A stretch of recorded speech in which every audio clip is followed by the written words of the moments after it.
siempre! ¡Viva la patria!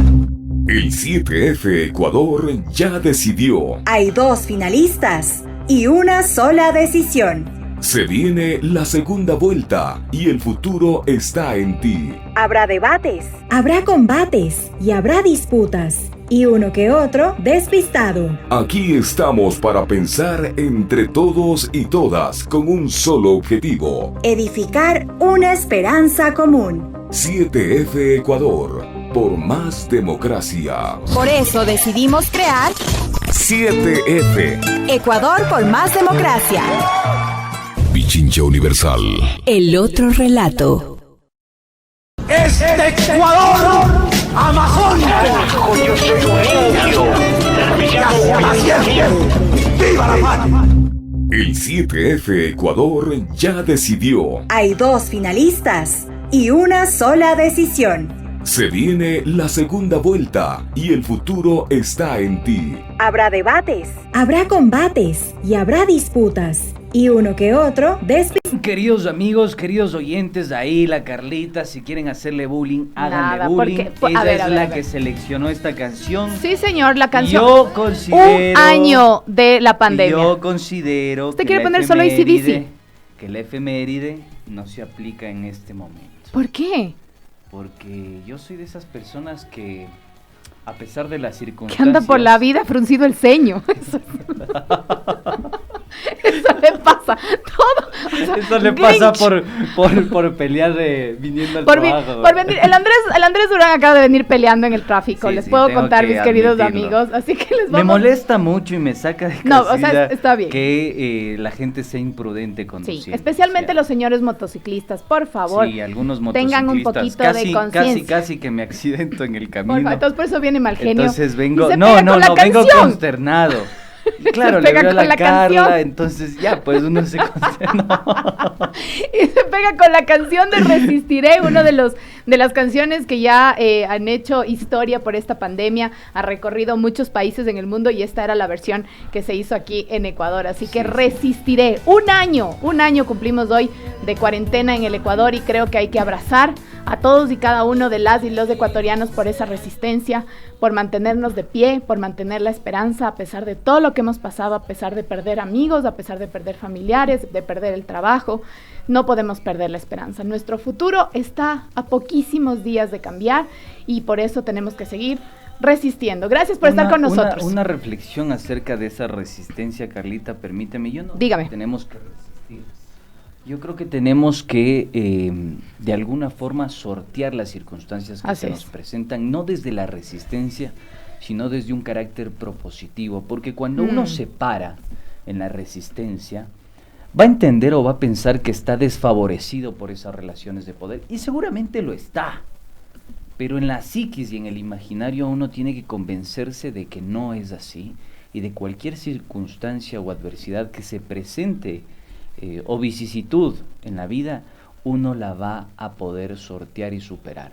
Entonces, yo no soy muy afable, a pesar de que, mira, yo también conozco de sociología y demás, y hay enormes autores que hablan de la resistencia y demás, pero a mí me parece que nosotros los ecuatorianos tenemos que vivir en un carácter proactivo, porque la resistencia a veces termina dándole una forma más de defensa que de proactividad, de ataque, de contrarrestar cualquier circunstancia que se nos deba presentar.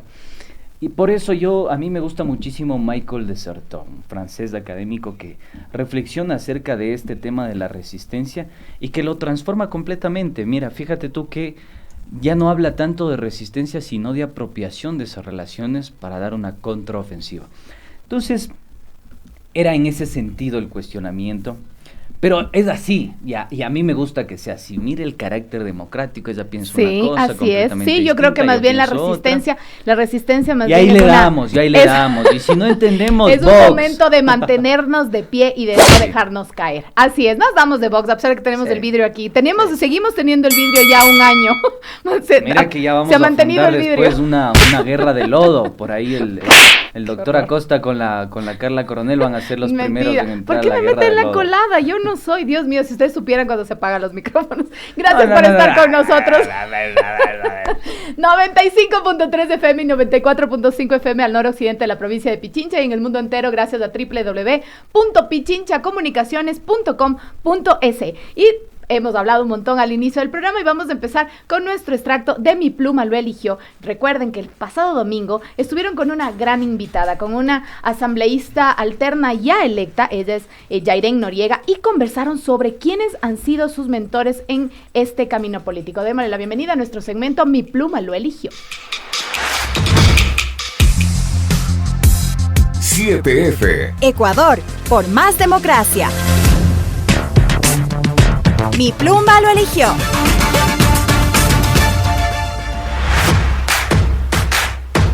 Síguenos en www.pichinchacomunicaciones.com.es. Estamos, volvemos. Póngase pilas, Javier Bisuete ahí, 11. Los controles con Javier Bisuete.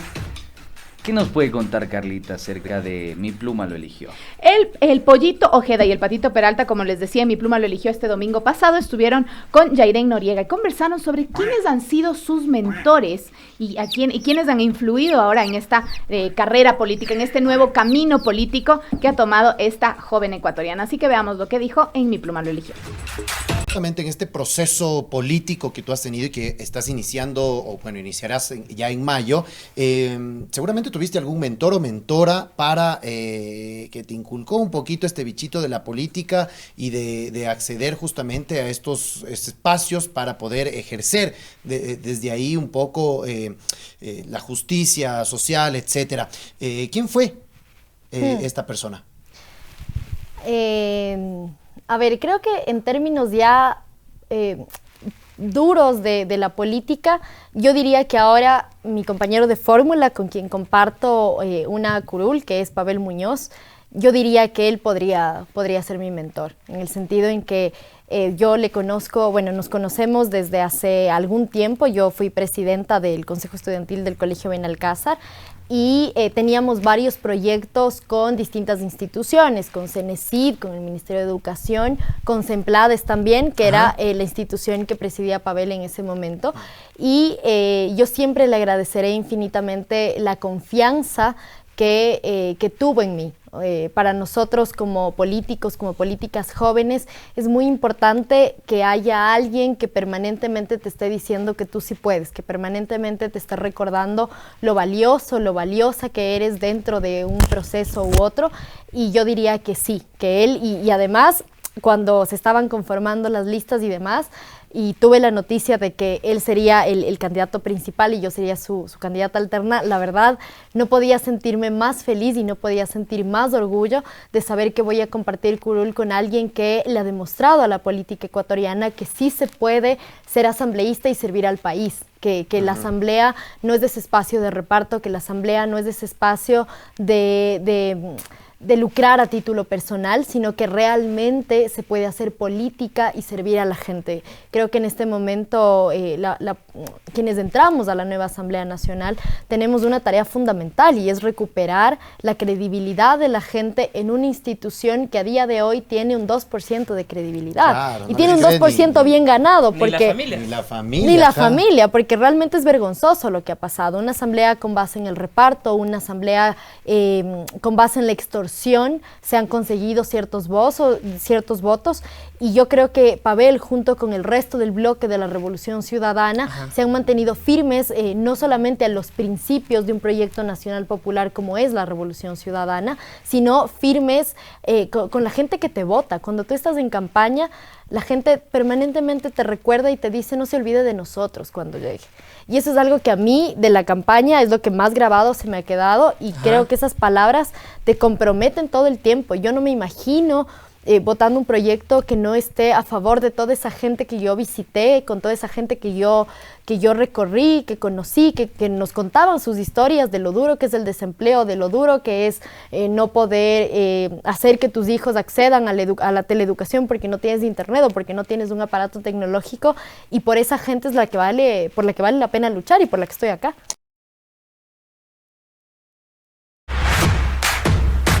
Ahí tenemos las reflexiones de Jairén Noriega, que es asambleísta alterna por la Alianza UNES. Fíjense ustedes, profundas esas reflexiones, ¿eh?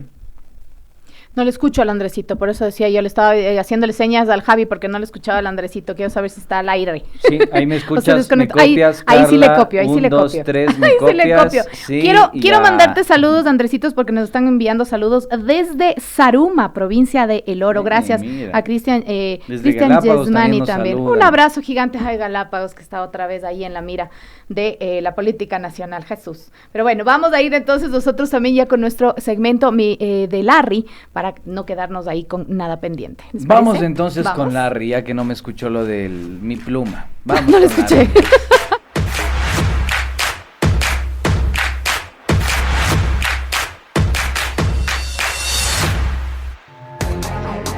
¿Qué dice Larry?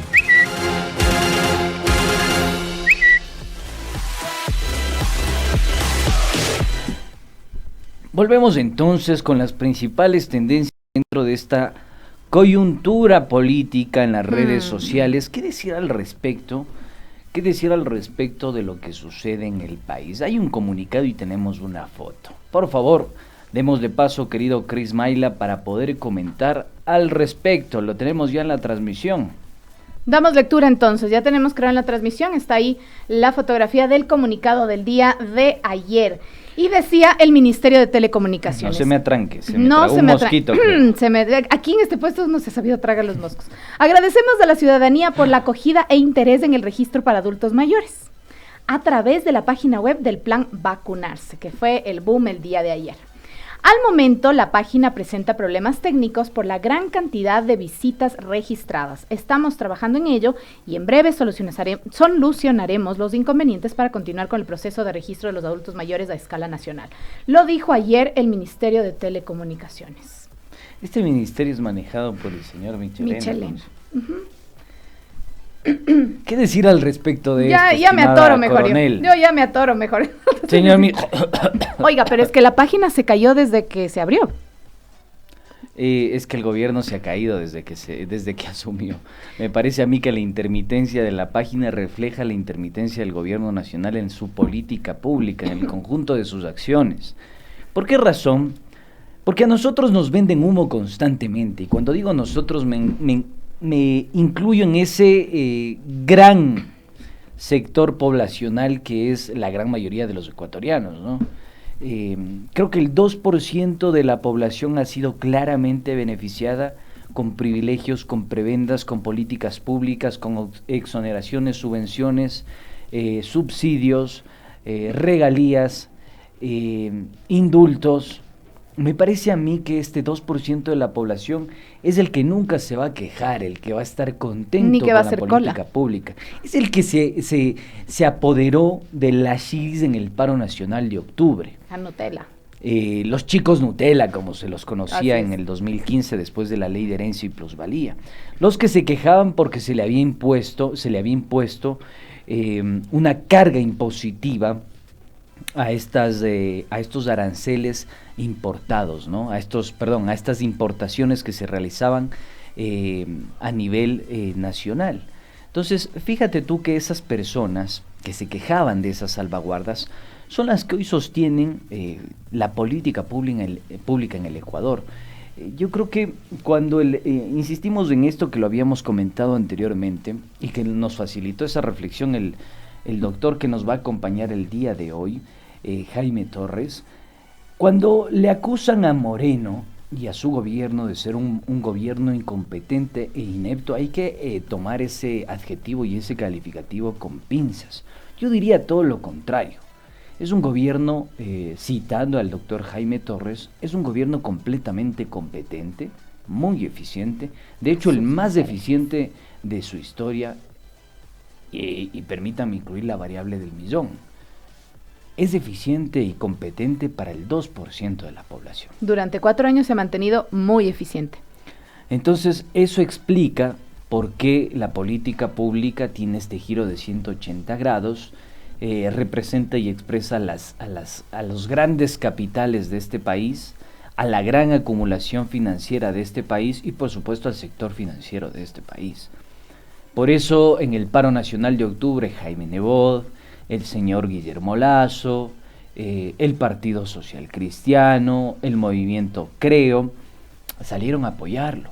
Ustedes recuerdan cuando el exalcalde de Guayaquil mandó al páramo a muchos serranos e indígenas de nuestro país. ¿Recuerdan cuando el señor Guillermo Lasso decía que se quería apoderar la anarquía de la ciudad de Quito? Bueno, son esas personas que no han cogobernado con Moreno, sino que han sido la expresión política en el gobierno de Moreno. Entonces me parece a mí que no hay en dónde perderse, porque cuando se emiten esta clase de comunicados, lo único que terminan siendo son simples eufemismos o cortinas de humo que nos tratan de vender como siempre, mentiras. Y el día de hoy el Ministerio de Salud tiene otro comunicado donde dice que pide disculpas a nuestros adultos mayores. Tenemos intermitencias con el registro, nos encontramos trabajando intensamente por dar solución con la brevedad posible. Seguro que están trabajando intensamente. A Sí. partir del ahí mediodía. O estar en algún otro club, en algún otro club en Guayaquil tal vez ahí para vacunar con música clásica. Vamos a ver qué es lo que sucede entonces. Estamos pendientes, la página continúa caída para el registro de los adultos mayores. Ahí para está vacunación. en nuestra transmisión ustedes pueden ver el banner, el arte visual en el que se explica ese comunicado. Pedimos disculpas a nuestros adultos mayores, tenemos intermitencias con el registro. Nos encontramos trabajando intensamente por dar solución a la brevedad posible.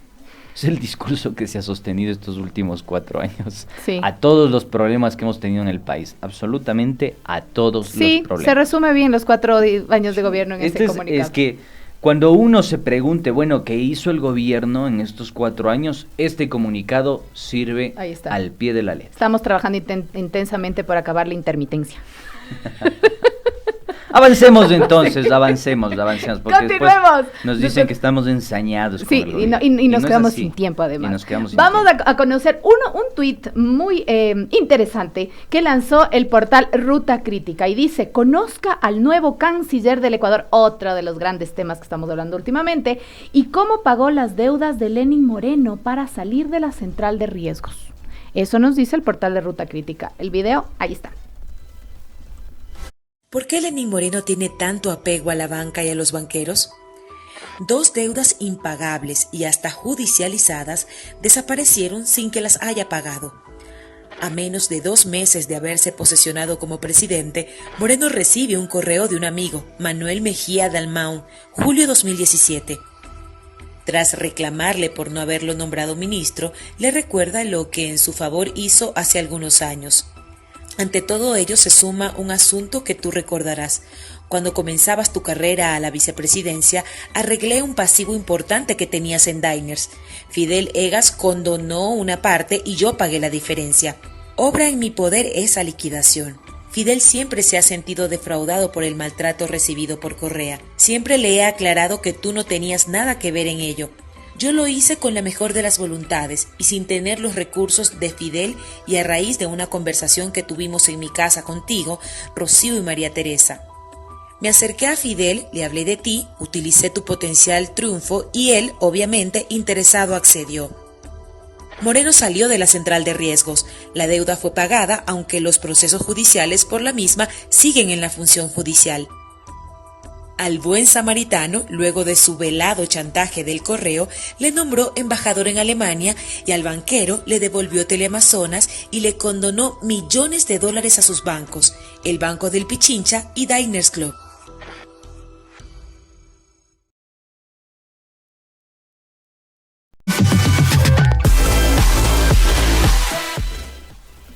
Qué buena frase esta que acabo de capturar en la transmisión que estamos realizando con nuestros amigos en YouTube. Nos dicen, el lema de Lenin es sembramos destrozos. Qué buen resumen de lo que pasa. Gracias, Alexandra Áviles. Gracias por esa precisión que de alguna forma presenta de manera distinta el lema del gobierno. No, este gobierno es el gobierno de todos. Sembramos futuro es el lema, ¿no? Sembramos destrozos, sí. Yo creo que esta es la incertidumbre generada por el gobierno que se ancla o se ata de manera directa con esto que acabamos de presenciar en el portal Ruta Crítica, ¿no? Cuando uno se pregunta, específicamente en estos 4 años, ¿cómo sostuvo el poder? Ese poder político que lo perdió en 2018 después de la consulta popular, se queda sin base social y política, Lenín Moreno. Cuando uno se queda sin apoyo social y político, ¿a dónde tiene que acudir, Carlita? Ya no tienes al esa otro lado. gente, claro, ya no tienes esa gente que te apoye, que te dé el espaldarazo, entonces acudo a ese otro capital político. Para no quedarte flotando, buscas piso en otro lado. Para no quedarte gravitando en la Así política. Entonces, pero esto también habla muchísimo del arribismo y del comportamiento político. Cómo la gente o ciertos actores entienden la política.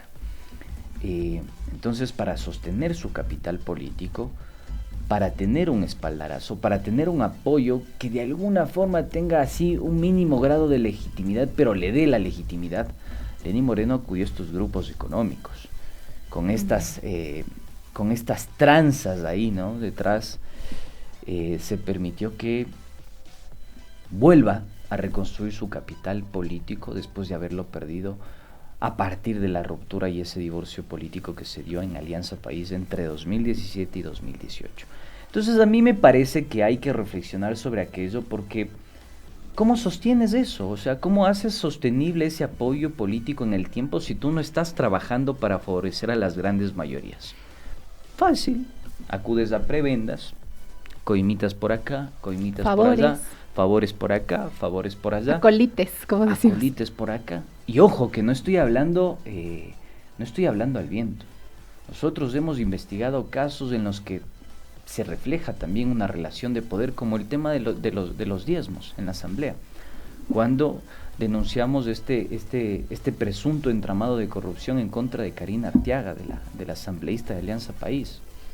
Cobraba diezmos a sus colaboradores y también cobraba diezmos a los distritos de salud en la ciudad de Chone, de educación en la ciudad de Chone, incluso a los guardias de seguridad, que daban seguridad, valga la redundancia, a las diferentes unidades educativas en Chone.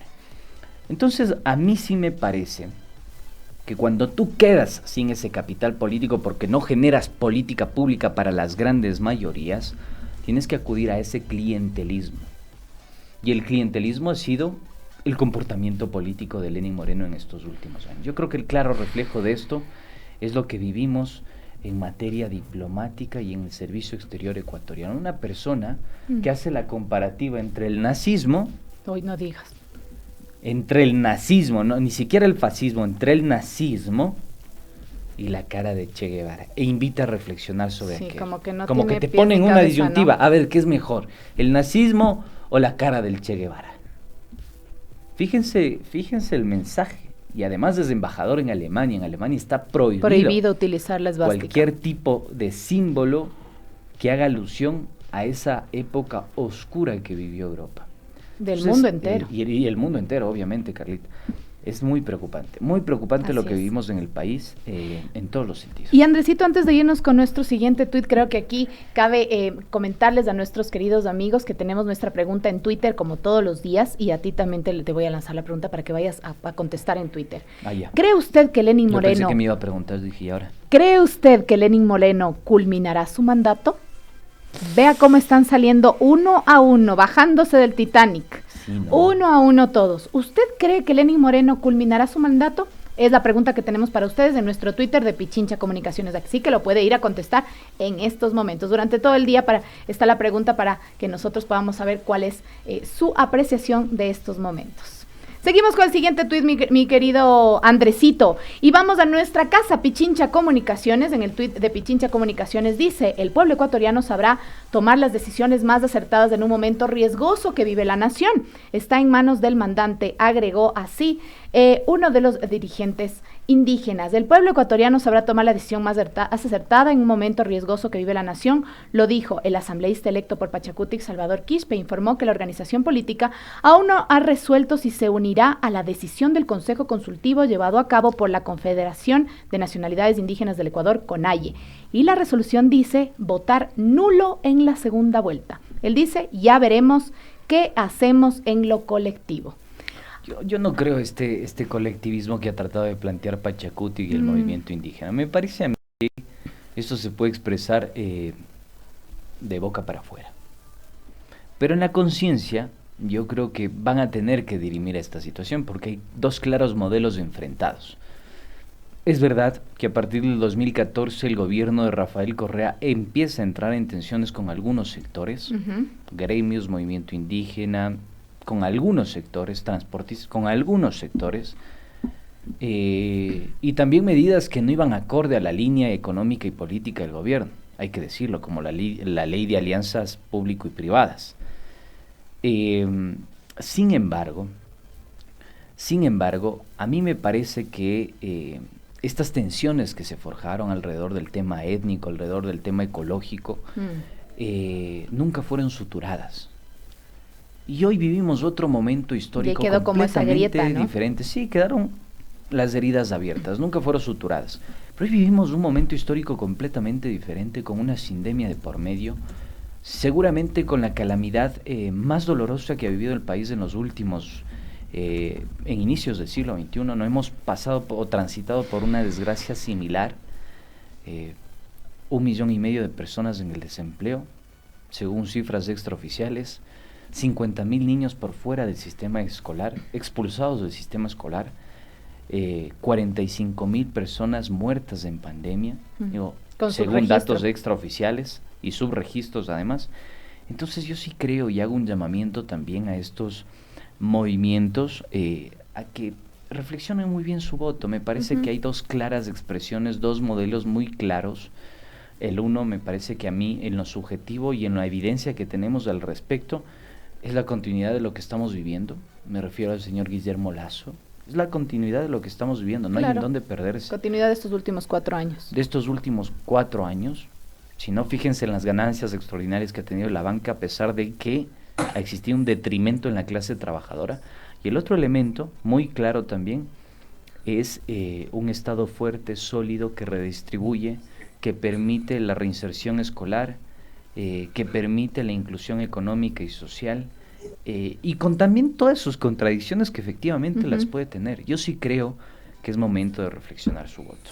Así es, y que cada uno reflexione. Ahí también hablábamos anteriormente con otros dirigentes indígenas que decían, dentro del mismo movimiento hay muchas diversidades. Sí.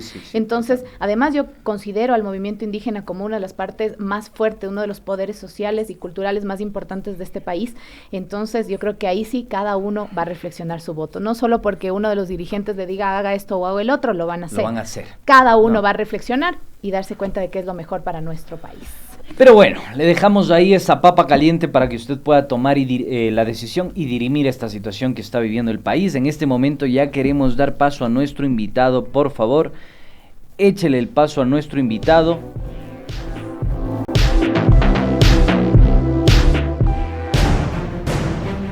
Entre dos modelos, Ecuador decide. Síguenos en www.pichinchacomunicaciones.com.es. 9 de la mañana con 37 minutos, ya le damos la bienvenida y está aquí con nosotros el doctor Jaime Torres. Él es doctor en Psicología Clínica y profesor de la carrera de Comunicación Social de la Universidad Central del Ecuador. Está aquí con nosotros desde Sangolquí, se conecta con nosotros de esta mañana. Desde mi tierra. Cerquita vecino del Andrés, además. Ha sido vecino. Doctor Torres, muy buenos días, bienvenido a 7F Ecuador por Más Democracia. Carla Coronel y Andrés Durán les saludan, bienvenido. Buen día a las personas que nos escuchan. Siempre será un gusto compartir estos espacios para poder conversar de lo que nosotros estamos viviendo actualmente. Doctor, es emergente. Es un gusto saludarle. Mire, yo le quiero hacer esta introducción a usted porque usted nos dio luces al respecto de lo que vivimos. Y entra con una variable en la coyuntura política y social del país que a mi gusto es inédita y creo que le va a dar digamos, una capacidad analítica completamente diferente dentro de la opinión pública, porque es algo que no se ha planteado. Nosotros tuvimos el gusto de entrevistarlo para un documental al doctor Jaime Torres, para un documental que lo estamos realizando, está en rodaje ya. Y frente a la pregunta que nosotros le hacíamos de quién es Lenín Moreno, ¿quién es Lenín Moreno? Este este líder que se planteó Este con la mano personaje. tendida, este personaje que dijo necesitamos un diálogo nacional, concertación, la mano tendida, incluyamos, suturamos heridas, etcétera, Hablaba etcétera. con chistes y Hablaba con con más, chistes y más demás. coloquial. Que prometió, digamos, acabar con esa confrontación política. Terminó siendo el representante del anticorreísmo más fuerte en el año 2018. La pregunta que se hace la gente, primero es ¿por quién votó? ¿Y quién realmente es Lenín Moreno? Usted plantea el tema de la sociopatía institucional. Explíquenos, por favor, si es tan amable. Hagamos una entrada para poder ubicarnos en tema del contexto. ¿Sí? Nosotros, desde hace unos 4 años atrás, estamos viviendo un proceso de reinstalación del poder gubernamental neoliberal. Es decir, hace 4 años más o menos hemos vivido toda una serie de estrategias para reinstalar el sistema o el régimen social neoliberal. Eso tenemos que tomar en cuenta primero. Un segundo elemento es, en este proceso de reinstalación del neoliberalismo, todo el aparataje gubernamental tiene que estar justamente dirigido a eso, hacia ese fin.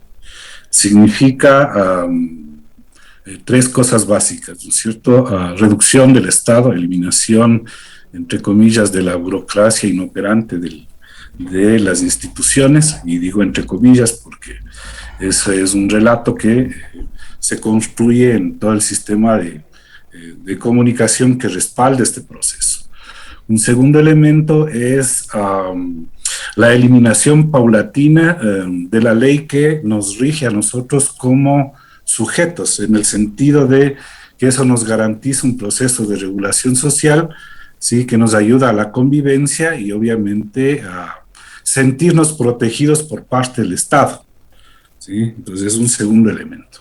Y un tercer elemento es la construcción de miedos y de fantasmas que legitiman las acciones, obviamente, que se traducirán en paquetazos económicos, eliminación de las instituciones de protección, un debilitamiento de los sistemas, por ejemplo, educativos, de salud, etc.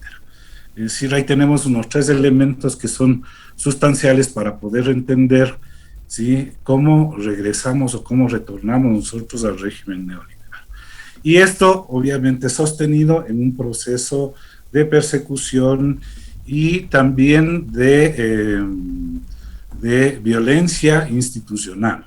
¿Sí? Una violencia institucional que ya la vivimos nosotros en el mes de octubre del 2019, ¿sí? que fue brutal.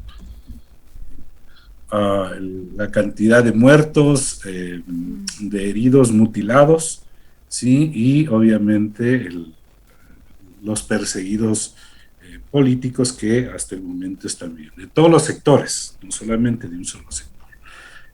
Entonces, estas son las estrategias que se utilizan para retornar al régimen neoliberal. Ahora, donde nosotros podemos observar con mayor claridad esta estrategia desde hace 4 años, sí, lo vivimos ya en la época de la pandemia. Uh-huh. Yo les decía a ustedes que la pandemia no es la que provoca la crisis. ¿Sí? Y a mucha gente me va a decir que estoy loco. ¿Sí? En realidad no es así. La pandemia es una catástrofe natural que no es visible. No es una catástrofe natural como un terremoto, como una inundación. La catástrofe natural de la pandemia que nosotros estamos viviendo ahora es invisible. No se puede mirar el virus. Lo miramos cuando la gente enferma y cuando la gente muere. Es decir, nosotros hicimos conciencia de la pandemia o de la enfermedad cuando comenzaron a aparecer los muertos en las calles. ¿Sí? Un elemento muy importante. Entonces, ¿quién provoca la crisis? La crisis la provoca el poder gubernamental. no la pandemia. Porque si el poder gubernamental hubiese tenido una mirada, una cosmovisión distinta sobre cómo va a atenuar los efectos de la pandemia, eso hubiese sido distinto. Porque nosotros no hubiéramos tenido los índices que tenemos actualmente, es decir, esa cantidad enorme de desempleados, despedidos, 1,5 millones se calcula en términos fuera de las estadísticas que nos presenta el gobierno, que son sus registros, ¿sí? El número de muertos existentes realmente por el COVID no reflejan los 15,000 muertos que desde hace más de un año tenemos, es decir, 15,000 muertos y de ahí no pasa, ¿sí? Hay unos subregistros aquí, o sea, hay una construcción, digamos, entre comillas, pseudocientífica de los datos de la pandemia para establecer, digamos, una especie de amortiguación social para evitar el desencanto absoluto, ¿sí? Y la puesta en marcha, digamos, de procesos de resistencia. Yo le escuchaba a usted, decía, la resistencia nos pone en una condición de negatividad. No, la resistencia nos permite a nosotros dar saltos cualitativos para ir defendiendo el tema de la vida e ir alcanzando unos elementos que nos permiten a nosotros sobrevivir. Que eso es lo que está ocurriendo ahora en los sectores populares, no desde el poder gubernamental. Entonces, a partir de ahí encontramos nosotros unos personajes, estos personajes que representan el poder gubernamental. Y ahí encontramos nosotros la figura central del señor Lenín Moreno. Entonces, yo les comentaba que muchos de los analistas, con justa razón o no, le decían que es un gobierno ineficiente, que es un poder gubernamental que le ha quedado debiendo al país, etc. En realidad, no, él es bien eficiente, porque hizo todo lo que tenía que hacer para reinstalar el neoliberalismo. Entonces, este no es un problema de personas, yo les decía a usted. ¿Sí? El señor es una buena persona, será un buen abuelo, buen vecino, será bien chistoso en las reuniones, canta, como todos hacemos eso, cantamos, contamos chistes, ¿sí? Somos buenos papás a veces, somos malos papás a veces, ¿sí? Es decir, aquí no está en cuestionamiento esa condición singular, sino que lo que representa. Y él representa, obviamente, una postura de clase, y eso hay que decirlo claramente. Y esa postura de clase es defender los intereses, en este caso, de los grupos de poder económico dominante, lo que nosotros llamaríamos el empresariado, y particularmente el empresariado financiero. Doctor, ahora, a ver, usted plantea, hizo un recuento, nos ubicó en un contexto, situó, digamos, la problemática y la relación de poder ahí. Pero usted emplea una variable que es diferente, es distinta y que aporta muchísimo en este tema, porque uno se pone a revisar la bibliografía, la historia un poco, y recordamos que en el Ecuador, en 1996, el señor expresidente Abdalá Bucaram fue destituido por el artículo 100 de la Constitución por incapacidad mental. Yo me preguntaba en la indagación que nosotros hacíamos con Adrián, con Carla, si realmente estábamos frente a un escenario similar de incapacidad mental, por las mentiras, por las infamias, por la indolencia, por la bulia, por el parasitismo, por, digamos, seguir presenciando esta desgracia nacional de manera impávida el gobierno. ¿Cree usted que estamos frente a una incapacidad mental? ¿O es lo que usted se podría plantea, aplicar lo mismo que se aplicó podría como aplicar Bucaram? el mismo análisis en este contexto? ¿O es lo que usted plantea una sociopatía institucional? ¿Cómo entenderlo e interpretarlo? Podríamos ubicarlos. Es plena disculpen el lenguaje, es plena la pregunta. No, despapáyese. Diga nomás, estamos en confianza. En realidad hay que observar que la caída de Yamil Magual, la caída del señor Bucaram, la caída del señor como era el coronel Lucio Gutiérrez, no son sino lucha de clases. Es una lucha de clases dentro de las élites. Es decir, en el caso, por ejemplo, de Bucaram, a mucha gente no le gusta mi tesis, pero era una especie de burguesía que se iba consolidando por unas economías emergentes más ligadas al contrabando, al tráfico, ¿sí? Y obviamente va tomando fuerza financiera, pero al mismo tiempo fuerza política. Y comienza a desplazar a las élites tradicionales. Y eso no les agrada, pues. Una de las cosas importantes que hay que entender es que la burguesía siempre ha vivido un constante narcisismo herido. Es lo que ocurrió con el gobierno anterior. ¿Sí? Es que una propuesta de clase emergente se posicione en el poder gubernamental, que no tiene las características, obviamente, de estas burguesías locales, estas aristocracias, ¿no es cierto? Les fastidia eso. Entonces, cuando esas clases emergentes se ponen a su servicio, no hay problema. ¿Sí? Por eso es que muchos de los representantes de la burguesía en nuestro país le felicitaban a la ministra Romo y decían que es una mujer valiente, ¿sí? Que es lo más rescatable de este gobierno. Prócer de la patria. Claro, entonces ejercer una tiranía de la magnitud con la que se ejerció en el mes de octubre, eso es censurable siempre, porque atentó contra los derechos humanos. Pues. Y ahí nadie dijo nada. ¿Sí? Todavía seguimos llorando los muertos, así como seguimos llorando ahora los muertos de la pandemia. No podemos hacer el duelo. ¿Sí? Entonces, vuelvo nuevamente al argumento. Son unas luchas de clases en las élites. Eso tenemos que tomar siempre en cuenta. Doctor, sí. Aquí es importante, también quería recalcar algo y anotar algo, que si bien hablamos ya del poder, estamos hablando del gobierno, de esta institucionalidad, de la figura del presidente, hablamos también de la crisis que vive día a día las y los ecuatorianos. Y hablamos de nuestros muertos en esta crisis, en esta pandemia. ¿No?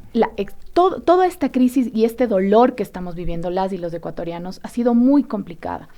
Y uno de estos los ejemplos... ataúdes de cartón también. O sea, realmente toda esta simbología que nos queda para un análisis que vendrá, yo creo que ya muy pronto. Hay un punto que es importante analizar y del cual no se habla mucho, doctor. Y es que, por ejemplo, tengo datos de noviembre del 2020 del ECU 911 que habla sobre un registro, que también creo que es subregistro, de 220 suicidios y 429 intentos de suicidio en el país. Justamente en esta crisis sanitaria hemos visto videos de personas intentando botarse de los puentes, que creo que a todos nos han carcomido el alma, nos ha dolido muchísimo ver ese tipo de videos. ¿Cómo podemos analizar este comportamiento social que estamos viviendo en estos momentos, en esta crisis? Y que además encima de eso tenemos, para mí, un subregistro, no es un registro oficial porque muchas veces no se dan a conocer estos intentos de suicidio o suicidios, y que el tratamiento que se está dando desde el servicio público.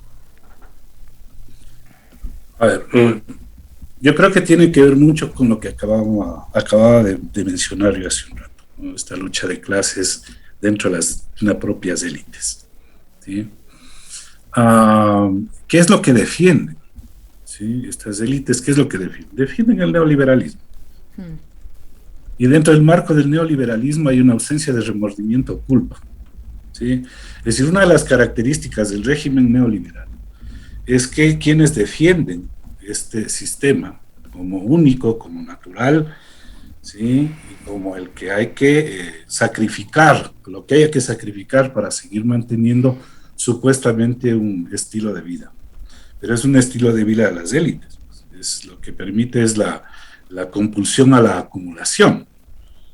¿sí? Es una compulsión a la acumulación, no es una acumulación para el placer o para el gozo o para vivir bien, ¿no? Es la acumulación por la acumulación. Entonces tiene una condición totalmente desmedida. Entonces aquí hay una ausencia de remordimiento, culpa. ¿Sí? No existe. ¿Sí? Nadie habla sobre las víctimas, y peor aún de aquellas personas que estarían dentro del marco de estos, digamos, de los fallecidos en la pandemia. Se encuentran las personas que optaron por el tema del suicidio. ¿Por qué? Porque cuando desaparece la ley, es decir, porque el poder gubernamental lo que hizo es, o todo lo que ha hecho ha sido ilegal, es inconstitucional, no existe ley, no existe ley. ¿Sí? Una de las cosas importantes de la Constitución es que las áreas estratégicas no pueden ser privatizadas, porque eso nos garantiza a nosotros el bienestar. Y sin embargo lo han hecho, y lo siguen haciendo. ¿Sí? Han pagado la deuda externa de una forma que uno no logra entender. O sea, es un pago adelantado de la deuda. ¿A quién se le ocurre, pues, en semejante crisis que nosotros estamos viviendo, pagar la deuda externa? A ellos. ¿Por qué? Porque no sienten remordimiento del dolor que van a causar. Entonces, frente a eso, ¿sí? Ante la ausencia de la ley, llamémosle metafóricamente, como dicen los psicoanalistas, la ley representa al padre, por lo tanto hay una ausencia del padre. No hay padre, no existe. No hay quien nos proteja. No, esto no es un discurso inscrito en el patriarcado, ¿no? Es una cuestión metafórica. Estoy utilizando, sí, palabras del psicoanálisis, particularmente lacaniano. ¿Sí? Entonces, no hay un padre, pues. Entonces, frente a eso, nosotros hemos desarrollado un sentimiento de indefensión, un sentimiento de desamparo. Es que es terrible lo que nosotros estamos viviendo. Nos quitaron el empleo, nos rebajaron el salario, nos quitaron la posibilidad, ¿sí? Creo que hay un promedio entre 3 y 4 millones de personas que vivían del empleo o del trabajo autónomo, es decir, vivían de la venta en el espacio público. O sea, a toda esa gente se le quitó la posibilidad de sobrevivir. La gente fue despedida por correo electrónico, en el mejor de los casos una llamada telefónica. Gente que trabajó 10, 12 años, 14 años, 20 años, 25 años, les dieron miserables $200, ¿sí? de liquidación. Y nadie, ¿sí? Al menos en el sistema comunicacional que sostiene el régimen neoliberal, el que construye su relato, no existe un mínimo de remordimiento ni de empatía con lo que ha sufrido la gente. Entonces, frente a eso, ¿sí? ¿Quién se quedó sin trabajo? No puede cumplir con el rol que le exige la cultura, que es alimentar a sus hijos, protegerlos con el arriendo, pagar la cuestión de salud. Si no tiene eso y en un estado de indefensión, se deprime. Es decir, uno de los efectos en la salud mental nuestra como población en general, ¿sí? Excepto las élites, obviamente, porque ellas se protegen y hemos visto, ¿sí? Cómo las élites se vacunan antes que los demás sin empacho alguno. O sea, ¿sí? Ya los medios de comunicación no les quedó otra que hacer pequeños reportajes, ¿no? Para un poco maquillar el asunto. Claro, o sea, para no quedar mal. Para quedar medio bien, para decir que están así comprometidos con la ciudadanía. En la práctica están comprometidos con las élites, ¿sí? Entonces, hay una cuestión de una cruel despreocupación por los sentimientos de los otros. Si yo me encuentro así, ¿sí? Si al Estado no le importa, no tengo trabajo, ¿sí? Entro en un proceso de depresión muy fuerte. Y obviamente los intentos de suicidio han sido enormes, ¿no? les comentaba algún momento el grupo La Ronda, un grupo de compañeros psicólogos sociales, clínicos, que se juntaron para apoyar a través de distintos medios, ¿sí? A hacer, no sé, unos primeros auxilios psicológicos, a entrar en una intervención en crisis. Atendieron muchos casos de intentos de suicidio. Entonces, los datos están subregistrados. ¿Por qué? Porque hay un interés del Estado, ¿sí? Ocultar la verdad, ¿sí? Porque aquí hay una cuestión bien importante que hay que entender, ¿sí? Es que hay que construir una mentira institucional. Y cuando yo les mencionaba esto de la sociopatía que manifiesta el neoliberalismo y que se instala en las instituciones, es eso. ¿Sí? Doctor. Es una constante mentira, contar constantes mentiras para, no sé, si justificar la cuestión de los comportamientos nocivos hacia los otros. Nos queda mucho por analizar. Lamentablemente se nos acabó el tiempo, queda pendiente algunos temas para charlar, para conversar. Le conminamos, como siempre, a nuestros invitados de primera que pueda asistir a una próxima charla, tertulia, para seguir tratando esta temática que tanto interesa. Muchas gracias por sus aportes, doctor. A ustedes, muchas gracias. Quisiera hacer un último aporte. Sí, brevísimo, por favor, porque estamos con el tiempo ya. Así, súper rapidito. ¿Sí? Hay un psicólogo mexicano que hacía un análisis justamente sobre el neoliberalismo. No recuerdo el nombre, pero tengo la cita. Decía, sería indecente que los mismos que provocaron la crisis, ¿sí? Igualmente responsables del gran desastre actual, reedifiquen un sistema económico para preservar sus privilegios. En referencia a Guillermo Lazo.